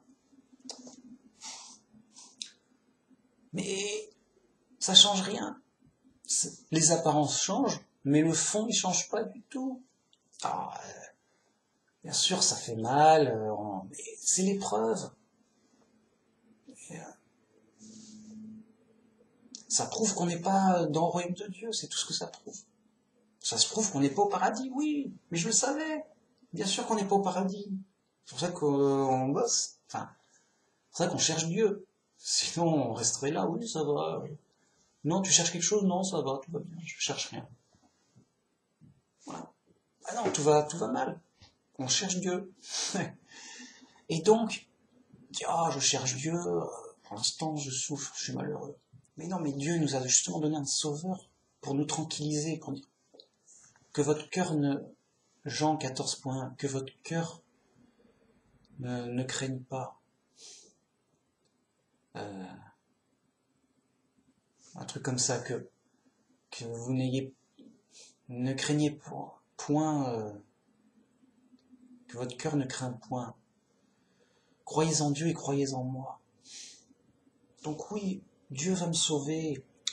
Dieu, ok, mais là, oui, mais là, tu peux être aidé, tu peux, voilà, être aidé dans l'épreuve, être guidé, être influencé et à supporter l'épreuve, et voilà. Pourquoi? Parce que Dieu est là, il t'influence, et tu te sens précieux. Tu souffres pas de dire, voilà, je suis qu'une banane dans une poubelle, je vaux rien, voilà, je suis nul et tout. Non. Eux, ils sont nuls. Ils vont être détruits, les gens du monde. Et ils sont fous. Ils valent rien. Sérieux. Même, quelles que soient les apparences, oui, ils ont des belles voitures, ils présentent bien et tout, ils passent à la télé. Mais c'est des gens du monde, ils vont être détruits, vraiment, vraiment. Ils ne valent rien. Ils ne valent que les apparences. Oh, c'est joli, bravo. Mais toi, tu vas pas être détruit, tu vas être gardé pour le paradis. Tu es très précieux grâce à Dieu. Dieu qui a donné son Fils en rançon pour te prendre. Tu as été racheté au prix de ta foi. Car Dieu cherche des adorateurs, il les cherche là et là. Là, au fond de je sais pas quel pays perdu et en guerre et chaotique, il y a un adorateur de Dieu. Je le veux, je l'attire vers le Christ. Par le Christ, une fois qu'il est conforme, il suit le chemin vers la vérité et la vie, il devient un vrai adorateur de Dieu, dans le sens complet. Il dit voilà, je le veux, je le garde, je le sauverai en le ressuscitant des morts et tout et tout. Je le veux. Dieu cherche et veut un adorateur en esprit, en vérité. C'est tout, c'est son but, c'est son truc. C'est ce qu'il veut. Et Dieu veut sauver tous les gens par la foi, qui deviennent des adorateurs, qui aient accès à la pleine vérité. Voilà, librement, librement. Voilà. Et l'épreuve qui fait que ce soit accepté librement, c'est par la foi dans le Christ. Le Christ, il n'y a aucune apparence, le gars, il est là, il s'est fait frapper, il s'est fait tuer. C'est ça le roi envoyé par Dieu? Oui, mais c'est pour nous aider. Tout. Ouais, on n'en veut pas. Non, mais c'est super important. Oui, bon, on verra bien. Non, c'est important tout de suite. Et donc, le fond des choses, c'est de vivre sa vie avec, justement, la relation avec Dieu qui fait qu'il nous forme. Voilà, on ne sait pas comment il va faire, mais il va le faire. Ça, c'est subtil, ça se décrit pas, c'est, voilà. Qui fait qu'à l'intérieur de toi, il y a la richesse à l'intérieur. Au dehors, la richesse n'est plus dans les apparences, elle est dans le fond. Et là, t'es là, genre, rien à foutre. T'as un château, t'as une voiture, t'as tout ce que tu veux. T'es le plus fort. Mais j'en ai rien à foutre. Moi, ce qui m'intéresse, c'est de savoir si t'es chrétien ou pas, et correctement ou pas, selon la Bible simple. C'est juste ça pour savoir si t'as de la valeur ou pas. Le fond des choses, la vérité du fond. Et les apparences, c'est qu'apparence provisoire. Toi, je vais te dire ce qui va t'arriver. Tu vas mourir et tu vas perdre tous tes châteaux, tes belles richesses et ta force et tout. Tu vas tout perdre. Voilà ce qui va t'arriver. Nananère. Tu peux rien. Ah bah oui, voilà, j'ai gagné. Ouais, t'as perdu. Ah, c'est tellement évident. Ça se discute pas. C'est pas un débat. C'est comme ça. Bon, accepte la vérité, la réalité telle qu'elle. C'est brut, c'est brut. Si c'est brut, bam. Ah ouais, j'écoute Manu Max, il est brutal. Qu'est-ce qu'il a fait? Il dit directos, Il est trop direct. Bon, tant pis. Ok, alors, justement, je dis, voilà, les apparences, c'est des pièges illusoires. Pour les ignorants, les fous, pas pour nous. Le fond des choses, on n'a pas accès au fond des choses, sauf à notre propre fond, à nous-mêmes. Et c'est là où, bing, lumière verte qui s'allume. Eh, mais j'ai la solution. Je connais pas la vérité, je suis embrouillé, confusion. Est-ce que j'ai la bonne Bible? Est-ce que j'ai pas la bonne Bible? Est-ce que c'est bien traduit? Est-ce qu'il y a un débat? Je rame. C'est l'épreuve, ça tire de partout, on va mourir. Calme-toi. Tu as accès à un fond de vérité, c'est ton fond à toi. Tu es ton propre fond. Et donc tu sais pour toi-même si tu y crois ou pas, profondément et sincèrement. Et comment tu y crois, au détail près. Moi, je sais pas qui croit et qui croit pas.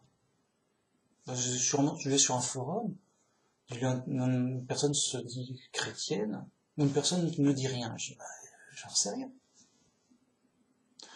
Personne se dit chrétienne, peut-être, mais chrétienne comment? J'en sais rien.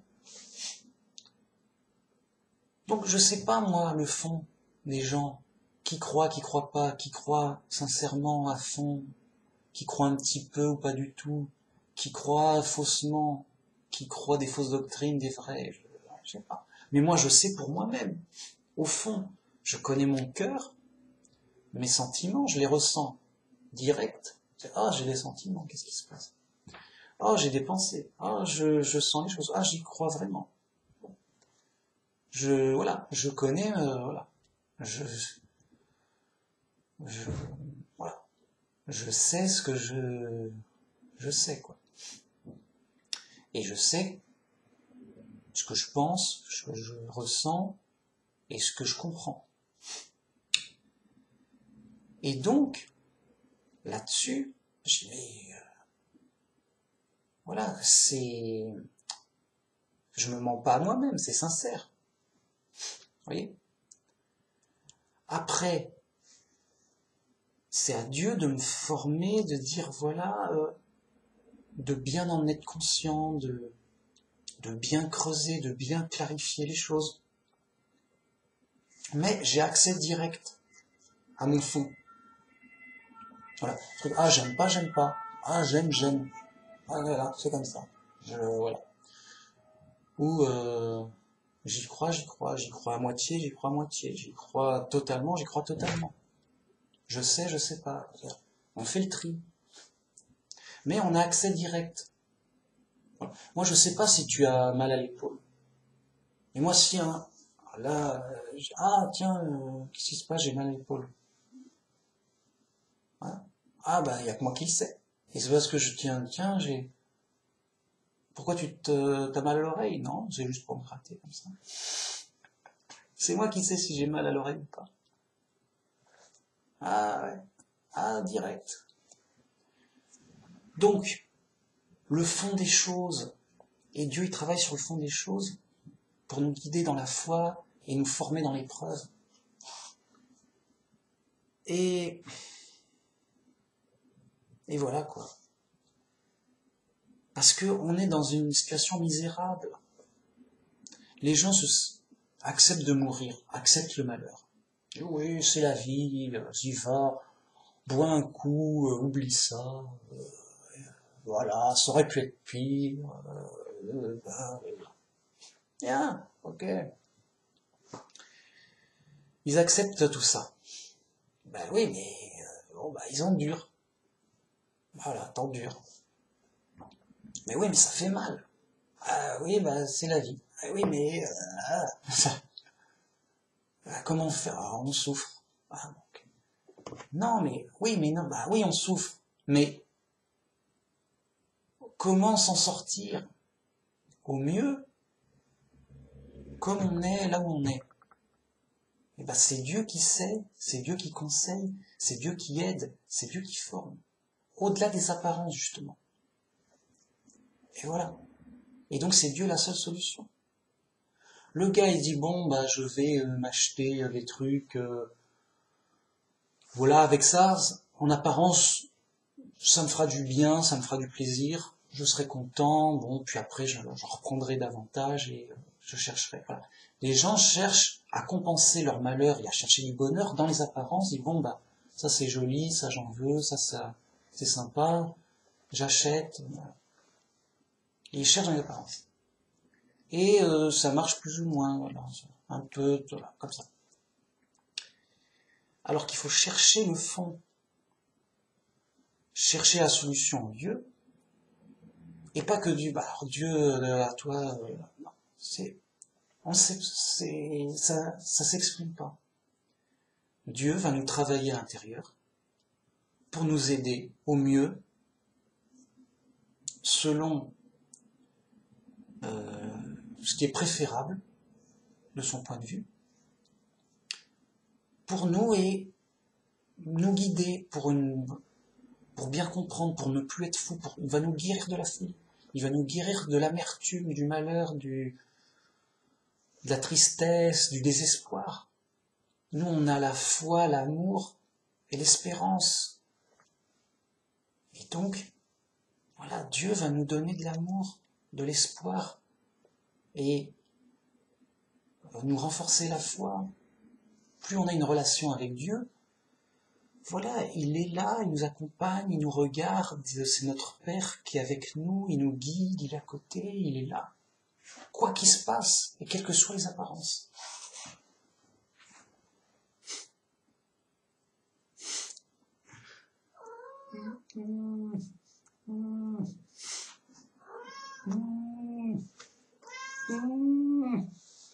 Ça c'est le chat, le pauvre chat. T'aurais pu être un chat, mec. À vivre là, machin. Qu'est-ce que je vais faire? Eh ouais, ces pauvres chats. Hein? C'est le mystère d'avant la naissance. Qu'est-ce qu'il a fait pour mériter d'être un chat? Qu'est-ce qui va devenir ce chat? Qui veut être un chat? Tu veux être un chat, toi? Qu'est-ce qui va t'arriver? Alors, le chat, hein? Et le chat, est-ce qu'il a Dieu, le chat? Eh non. Il peut pas être un adorateur en esprit, en vérité. C'est pour ça que les athées ressemblent à des animaux. C'est comme un chat qui dit, oh tiens, je comprends mieux les choses. Et je peux parler. Un chat qui parle, voilà. Les athées, c'est un chat qui parle. Salut les gars, qu'est-ce qu'on fait? Ça swing? Voilà. Un chat, il apprend, il arrive, quoi. Un chat qui parle. Je dis, mais t'es un animal qui parle, toi. Les athées, c'est ça. L'homme est un animal, vas-y, va. Non, mais toi, t'es un animal qui parle. Ouais, je te l'avais dit. Non, mais t'es pas un animal. Mais t'es fou et tu te crois pour un animal parlant. Voilà. Les mecs, ils n'ont pas accès à l'esprit. Ils n'ont pas accès à la pleine vérité de l'esprit. Les mecs, ils sont bloqués sur les apparences comme un chat. Et le chat, mon chat, il va être détruit. Hop, on va pas... Non, sérieux. Ils n'ont pas de valeur. C'est comme un chat qui s'est mis à parler. Je dis, bon, ben, on va pas en faire grand-chose. Je veux dire, pourquoi les gens vont être détruits, ils n'ont aucune valeur? Juste parce qu'ils n'ont pas Dieu. Un ange qui n'a pas Dieu, il n'a pas de valeur et il va être détruit. Il n'a pas de vie. Dieu, c'est la vie. C'est le fond des choses. Vous voyez? Donc, pas qu'il va être détruit, il va rester dans sa situation qu'il est déjà. Il est déjà puni, il est déjà... Voilà, le chat est puni. Et il pleure. Tu pleures parce que tu veux manger. Hein? Tu veux manger, petit chat. Et tu souffres, petit chat, de ne pas manger. Eh, ça souffre. Et ça pleure. Voilà. Alors,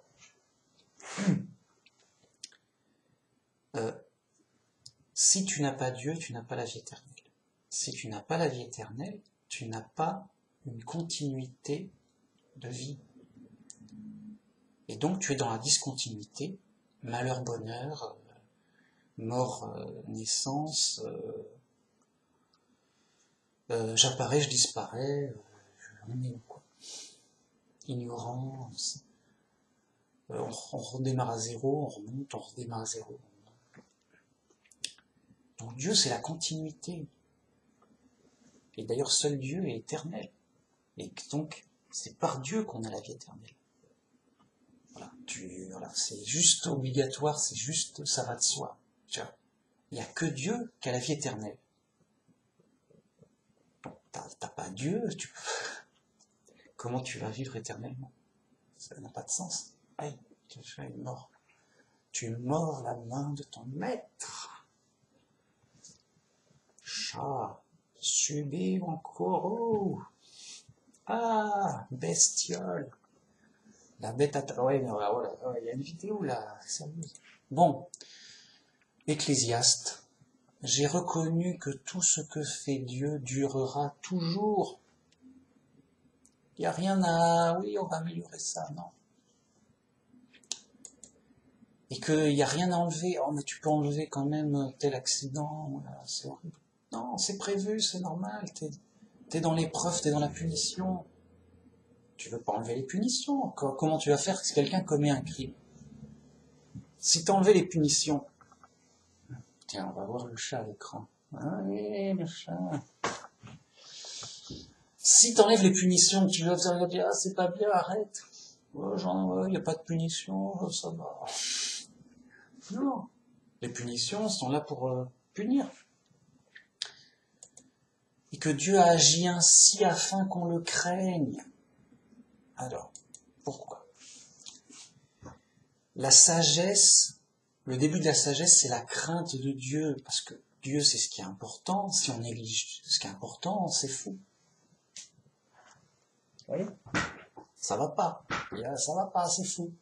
Tu fais n'importe quoi. Tu négliges ce qui est important. Mais dès que tu te dis, ah non, mais Dieu c'est important, tu tiens compte de Dieu, Dieu, quoi. Tu dis, ah bah, le mec, il est moins fou déjà. Il devient sage grâce à Dieu. On peut pas faire n'importe quoi, ça va nous amener au... Je veux dire, par rapport à Dieu. Bah oui, Dieu, il va... Ah, Dieu, quoi. Dieu, il punit, Dieu, il récompense, Dieu, il organise, Dieu, il dirige, Dieu, il construit, Dieu, c'est voilà, c'est lui le juge, le roi, le dirigeant. Il harmonise tout, il organise, quoi. Ce qui est a déjà été, et ce qui sera a déjà été. Voilà, ça a déjà été fait. Les gens qui sont punis, ben, ils viennent en prison sur terre. Et qu'est-ce qu'ils vont faire de plus que ce qui se fait habituellement? C'est toujours été. Et voilà. T'as rien à faire que sortir de prison. Si j'ose dire, si tu veux changer de situation. Rien de nouveau sous le soleil. Et Dieu ramène ce qui est passé. Dieu ramène ce qui est passé. Donc, la faute qui nous a fait perdre la vie éternelle, hop, il nous la ramène, il dit, ouais, mais t'as pas la vie éternelle, t'as perdu la vie éternelle, c'est ce que t'as fait. Ah oui, bah mince, ah ouais, mais alors, comment on fait? Oui, bah, justement, ton avis. Justement. Donc, la personne renaît toujours humain, admettons. À chaque fois, il est dans la condition humaine. Il se dit, bon, bah, je suis dans ma condition humaine, à chaque fois, j'ai mes problèmes humains, chaque fois, je meurs et tout, voilà. Je suis bloqué là, quoi, à chaque fois. Ça me ramène toujours à ma condition qui change pas. Et voilà, on me ramène ma faute du passé. Parce que j'ai perdu ma condition de vie éternelle, comme Adam et Ève. Adam a perdu sa condition de vie éternelle au jardin d'Éden, et il est dans une condition, tous les jours, c'est pareil. Les problèmes sont toujours là. Les problèmes sont toujours là pour nous rappeler que c'est pas résolu, il y a vraiment un problème central, essentiel qui n'est pas résolu. D'où ces problèmes normaux qui reviennent tout le temps, de la condition humaine. Et là, Dieu, par bonté, nous envoie un sauveur pour nous dire, oui, mais c'est normal. Vous n'avez pas la vie éternelle, vous n'êtes pas au paradis, vous êtes séparés de moi, vous êtes séparés de Dieu, voilà la solution, voilà pourquoi, le vrai pourquoi de votre malheur. Et celui qui y croit dit, mais oui, mais évidemment, voilà, là on n'a pas la vie éternelle, on est séparés de Dieu, on est perdu dans la jungle. Évidemment que ça ne va pas. Évidemment, il faut retourner vers Dieu, c'est la seule solution. Et hop, on comprend tout, et grâce à Dieu, on redevient sage, et on utilise le moyen qu'il nous a donné pour être rétabli pour la vie éternelle. Parce que c'est pas rien la vie éternelle, c'est une perte dramatique, incalculable, énorme. Et donc pour la retrouver, il faut un prix incalculable. Et donc, Dieu pourvoit à ce prix, il donne la vie éternelle, il donne en sacrifice la vie éternelle de son Fils unique, pour qu'il serve de moyen de salut unique et d'intermédiaire éternel et unique pour tous ceux qui veulent être rétablis et revenir au royaume de Dieu, au paradis. Et là on comprend tout, hop. Par contre, les gens qui sont là, ils restent dans leur punition. Punition d'ignorance, de folie, d'apparence. Non, moi ça va, non, c'est cool, il n'y a pas de problème. Restez-y. Jusqu'à ce que le passé revienne et dit, finalement, c'est patient. Ça va pas. Finalement, ça va pas. Voilà, c'est tout. Et donc voilà, je vais inciter sur ça et aussi sur le fond des choses. Notre relation avec Dieu, c'est la vie. La foi, c'est la vie. D'ailleurs, Dieu nous sauve par la foi. Tu as la foi en Dieu et en Jésus. Tu as la promesse de la vie éternelle, tu as la vie, tu es passé de la mort à la vie par ta foi t'a sauvé. Tu as la foi, tu as la vie. Alors, en apparence, non, ça ne change rien. Mais, sur le fond des choses, et en réalité, après le jugement, après la fin de l'épreuve, ça change tout, mais clair. Tu auras la vie éternelle, point. Vraiment réglo, propre, clair, direct, concret. Mais là, dans l'épreuve, tu as la vie, mais une vie intérieure, une vie profonde, une vie, un goût, voilà, qui se cultive, qui dit oui, j'ai une promesse de vie éternelle. Je sens ma promesse. Elle agit, la promesse. C'est comme un condamné à mort, dit, t'inquiète pas, tu vas pas mourir. Je te promets, on a débloqué le truc, on va te faire sortir avant ta condamnation à mort. Ouf! Une personne de confiance m'a dit que c'est promis, on n'allait pas me condamner à mort. Je respire, sinon, dans quelques jours, je vais mourir. Grave. Donc voilà. Vraiment, ça agit, c'est une action spirituelle. Le corps n'est rien, mais l'esprit est tout. C'est l'esprit qui vivifie. La joie de l'esprit. Donc, voilà ce qui est important, c'est que Dieu nous accompagne. Dieu vit avec nous. Dieu nous regarde et il nous aide pour chaque petit truc. Il dit, oui, mais là, regarde, il y a ça, là, je sais pas. Dieu, il sait, c'est lui qui sait. Il dit, voilà, Dieu nous influence, nous inspire pour se former dans l'épreuve. Et on a une richesse subtile qui ne peut pas se montrer, qui n'est pas d'apparence, on ne peut pas prouver, on ne peut pas la montrer. Voilà. Mais la richesse est là. Au fond, on a le fond. On a du fond. C'est solide, c'est bas, mais c'est bam. Bam, arrête. Et les gens ils disaient, ah, je me sens vide. Moi, je me sens plein. Mais plein, là, bam. C'est lourd. Je me sens lourdingue. Je me sens lourdingue lourd. On peut pas me bouger d'un poil. Mais sérieux. De quoi tu parles? Je parle en spirituel. Parce que ça, c'est des sensations, des trucs qui se montrent pas. Et de même, le mec, il se sent vide, les choses n'ont pas de sens. La vie, le vide de sens de la vie. Voilà, la vie est pleine de sens, tout est logique, tout est mécaniquement lourd. Bam, je te prédis l'avenir, tellement que c'est réglé d'avance, comme un papier à musique. C'est bam, bam, bam, tout est logique, au poil près, d'une perfection immuable, invincible. C'est lourdingue, c'est blindé, c'est invincible. Mais c'est quoi? T'es juste un être humain comme les autres. Oui, mais c'est du fond qui s'explique pas, c'est comme ça. C'est de la vie éternelle, c'est du goût de l'éternité, c'est Dieu.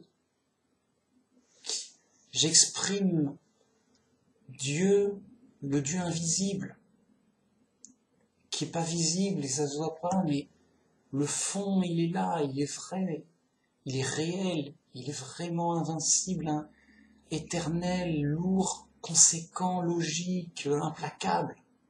Bam, bam, genre, fais de la musique pour exprimer ce que je ressens. Bam. Voilà. C'est comme si toi t'avais reçu une balle dans la tête, si t'avais vidé la moitié du cerveau, et même plus. Oh, je me sens vide dans une sorte de vide spirituel. Normal, tu t'es fait défoncer la tête, mec. On t'a défoncé la tête. T'as presque plus de cervelle. C'est normal. T'es chez les fous, mec. T'es un ouf. Et moi, ça va. Dieu m'a réparé la tête.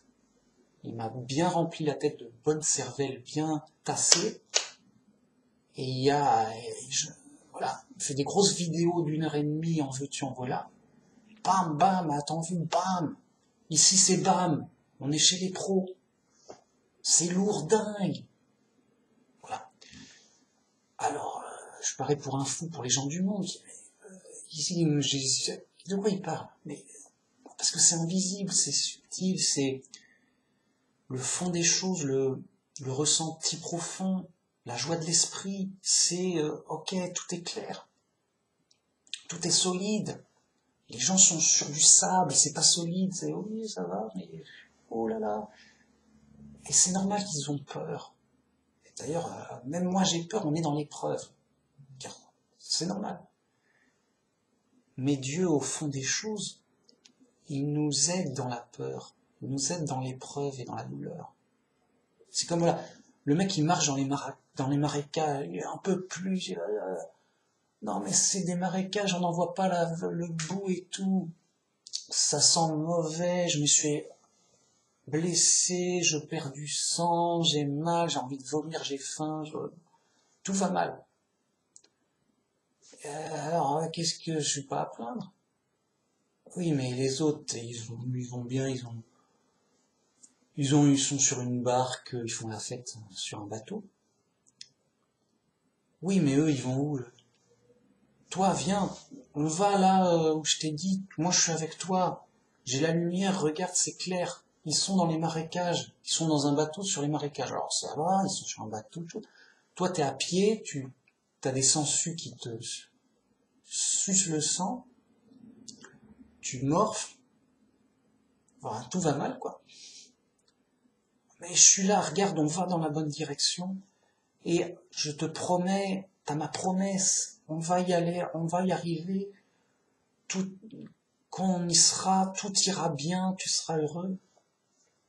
Et le gars, c'est juste Dieu, quoi. C'est juste le gars de confiance, la lumière pleine, tout ce qu'il dit est vrai. Oui, là, il y a des sangsues. Oui, là, on est dans les marécages. Oui, ils sont sur un bateau, oui, c'est la fête. Mais ils sont dans les marécages, ils vont ailleurs, ils dérivent, ils vont même pas quelque part. ils dérivent. Oui, ils vont finir par manquer de nourriture et mourir et se bouffer entre eux, ça va être un film d'horreur. Oui, moi je peine, mais je vais dans la bonne direction pour aller. Et c'est l'épreuve parce que... Donc le gars, il est dans l'épreuve, mais il a la joie de l'esprit, il compense. Ça compense, oui, mais moi j'ai un espoir, et l'espoir fait vivre. Les mecs n'ont pas d'espoir, mais ils meurent. L'espoir fait vivre. Je vis. J'ai un espoir blindé, bam, tu vois. T'as combien d'espoir? Je sais pas, c'est trop. J'ai trop d'espoir. C'est trop complet, c'est parfait. Mais eux, les gens du monde, leur espoir, il est où? Je le vois pas. Si je vais m'acheter le nouveau machin qui vient de sortir, top cool, plus puissant et tout. Ouais, mais c'est comme si t'allais t'acheter une nouvelle marque de paquet de bonbons. Tu t'es acheté un paquet de bonbons, mec, c'est tout. J'y va, mec. Reviens sur Terre. T'es en danger. Non, moi ça va. Il est fou, il se rend pas compte. Donc, les mecs, ils croient vivre en apparence. Ils ont du contentement en apparence. Mais au fond, ils vivent pas d'espoir, pas de vie. Alors, ils peuvent avoir des espoirs illusoires et éphémères. Ouais, j'espère que je serai élu, que je gagnerai au loto, que je gagnerai ceci, que j'aurai cela, que... Mais c'est au gré du chaos. Évidemment que, comme ce bateau-là, sur les marécages qui dérive, il dérive, mais après, à un moment, les tempéries, les trucs, ils sont dans la discontinuité, ça change tout le temps. À un moment, ce sera la détresse.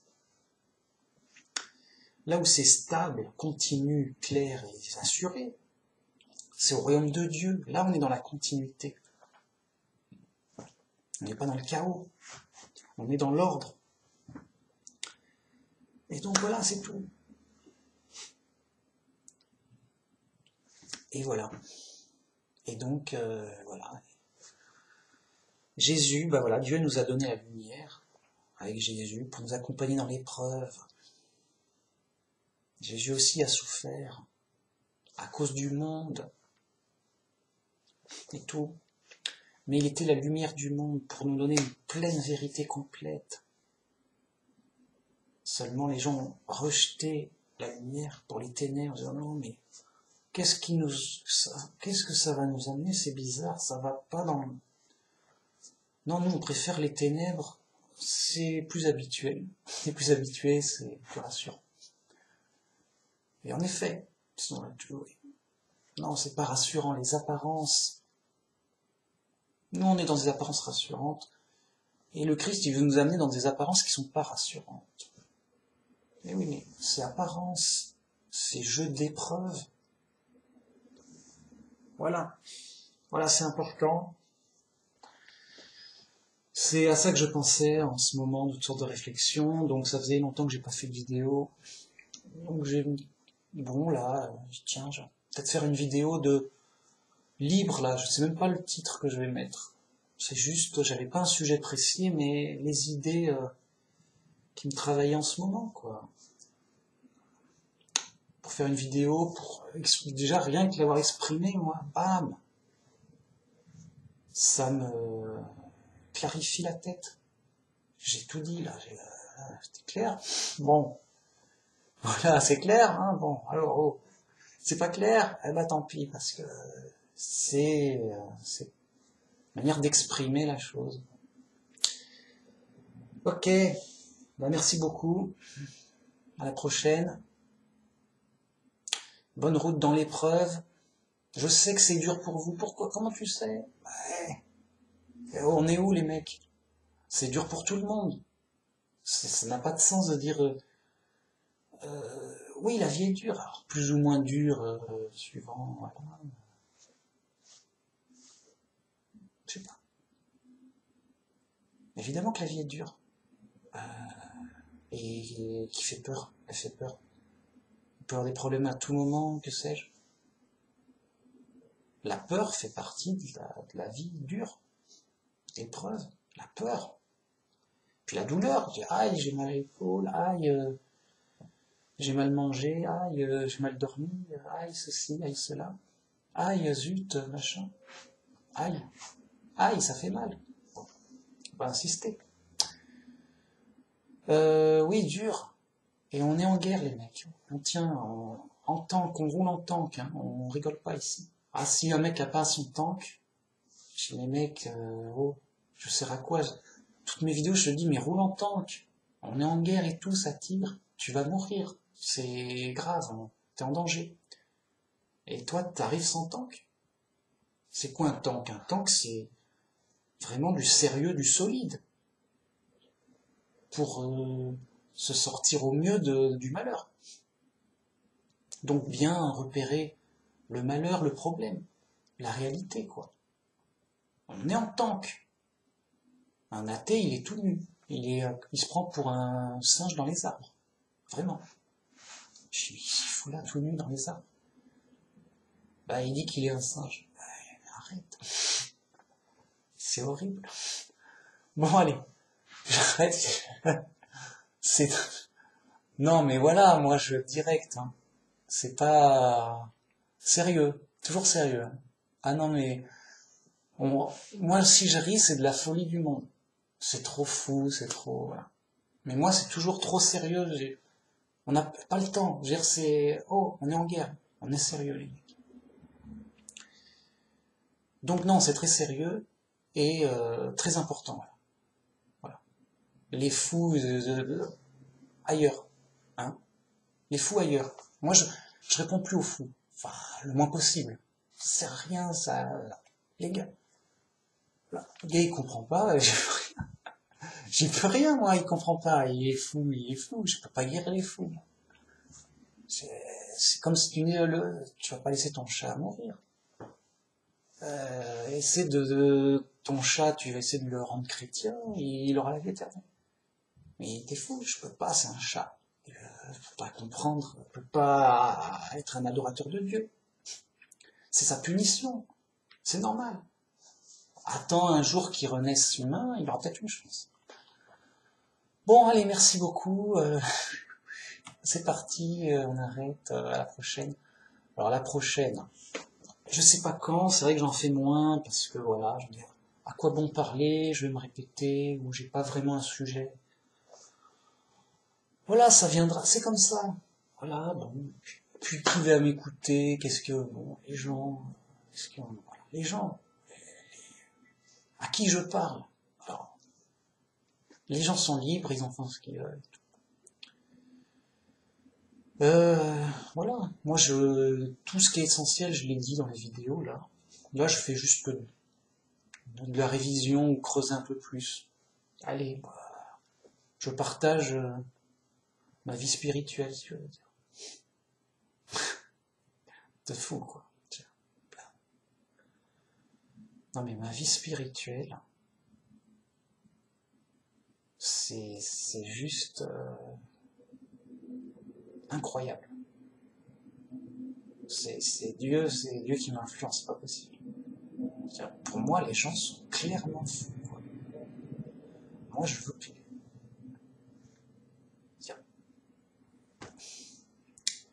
Pour avoir une vraie vie spirituelle, il faut être très exigeant sur la vérité. Le danger numéro 1 de la spiritualité, c'est l'erreur et l'illusion. Les gens, ils inventent des trucs, des fous. Non. La vie spirituelle, c'est pas dire de la poésie et de la folie à gogo. C'est le contraire. Ça, c'est de la folie. La vie spirituelle, c'est la pleine sagesse, de la pleine vérité. Et donc, il faut être très exigeant sur la vérité. Dire, oui, est-ce que je suis sûr que c'est vrai? Ah, et là, quelles sont les preuves? T'as vérifié? T'es sûr? D'accord. Toujours comme un scientifique inquiet. Bon, t'es sûr que ça va marcher? Je sais pas le droit à l'erreur et tout. Bah, il faut être comme des scientifiques qui n'ont pas le droit à l'erreur. Ah, bah, comment tu fais quand t'es un scientifique qui n'a pas le droit à l'erreur? Hein, voilà, il faut être comme ça. Exigeant, très exigeant.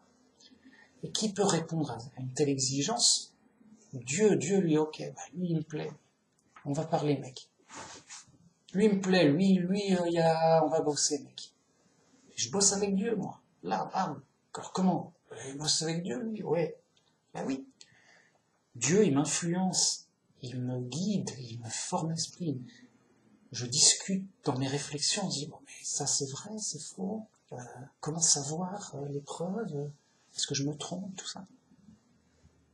Et comment j'en suis arrivé là? Forcément, j'ai pas de preuve, mais je crois sincèrement que Dieu m'a influencé à fond. Je dis, oh mince, mais pourquoi moi? Qui suis-je? Qui suis-je et tout? Je vais peut-être faire une erreur, je sais pas, c'est pas possible, je peux pas être, c'est trop étonnant. Alors, je m'étonne de ma pleine vérité, de ma pleine sagesse. Alors, ça fera rire des gens, et j'espère ne pas me tromper. Mais, mon exigence de la vérité est tellement haute que je m'appuie sur du lourdingue. C'est bon. Alors, peut-être que je ferai une autre vidéo sur des vérités absolues, super lourdingues, jure. Voilà. Truc indiscutable. Truc, non mais 100% vrai, juste. C'est pas, voilà, des vérités absolues, vraies, sans exagération. Voilà. C'est vrai pour toujours, c'est toujours vrai. Mais, voilà, je sais pas quoi dire. On fera une autre vidéo pour des choses plus lourdes, plus sérieuses, plus sérieuses dans le sens preuve argumentaire. Parce que là, c'est super sérieux, mais ça se prouve pas. C'est ma relation avec Dieu qui me change, qui fait que ça change les choses dans le fond, bien que ça change pas les choses en apparence. Mais c'est super important. Et pourquoi l'important, c'est le fond des choses, et pas les apparences. Voilà, c'est ça Dieu. Alors, c'est pas juste, je te dis ça, voilà. Non, il faut le vivre, il faut le concevoir, il faut en être persuadé, il faut en être convaincu, il faut s'appuyer sur des choses lourdes. C'est une vie spirituelle. Ça se fait pas, oui, je te dis 2-3 trucs à n'importe qui et c'est bon. Non, on est chez les fous, mec. On est chez les fous dingos. Grave. Tu prends un mec dans la rue, c'est juste l'homme le plus fou du monde. Enfin, non, peut-être. Bon là, j'exagère. Tu prends un mec dans la rue, moi je suis convaincu qu'il est fou. Mais sérieusement. Parce qu'en général, c'est le cas. C'est vraiment rare de pas être fou. Et donc, c'est une bénédiction de Dieu de pas être fou, qui nous guérisse la tête. C'est Dieu qui guérit la folie, moi je peux pas. Je dis, mais j'étais fou comme les autres.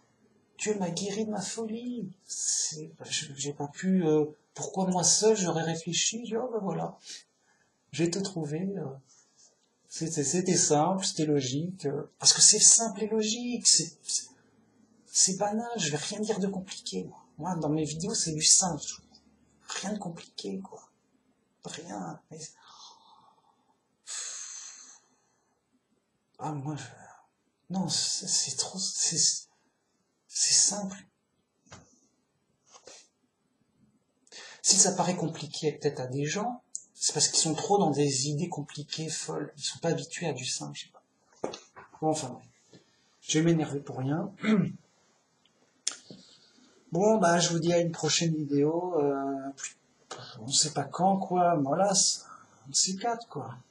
On verra, hein, sur quel sujet, tout. Déjà, il faut que je trouve un titre à cette vidéo assez accrocheur. Genre,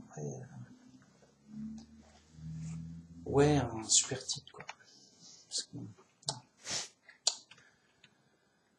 Voilà, merci beaucoup. Si vous avez eu le tarif, vous me connaissez. C'était Manumax, à fond les ballons. On est chez les pros. Sérieux, moi je vois pas qui fait au moins pareil, quoi. Mais sérieux, moi je n'écoute que moi-même. Hein. Et je veux pas aller... Alors, c'est pas que je peux rien en... Les autres peuvent avoir des trucs intéressants à dire, mais voilà. Enfin, c'est pas qu'il faut m'écouter moi, il faut écouter Dieu. Voilà. Et moi, si je m'écoute moi, c'est entre guillemets, j'écoute l'influence de Dieu qui me fait réfléchir à des trucs solides, prouvés, logiques, qui me fait prendre conscience. Ah bah oui. Ah oui, bah j'ai raison, mais comment ça se fait Ah, j'ai dû être influencé par Dieu. Est-ce que je suis sûr que c'est bien l'influence de Dieu? J'essaie de regarder, vérifier, prouver, tout ça. Ah mais non, mais quand même, c'est lourd, c'est ça. C'est bon. C'est Dieu qui sait, c'est Dieu qui jugera, c'est Dieu qui sauve, c'est Dieu qui guide, c'est Dieu qui aide, c'est Dieu qui influence, c'est Dieu qui est là, qui nous aime, qui nous a créés, c'est Dieu, c'est Dieu, c'est Dieu. Gloire à Dieu. Merci. Allez, au revoir.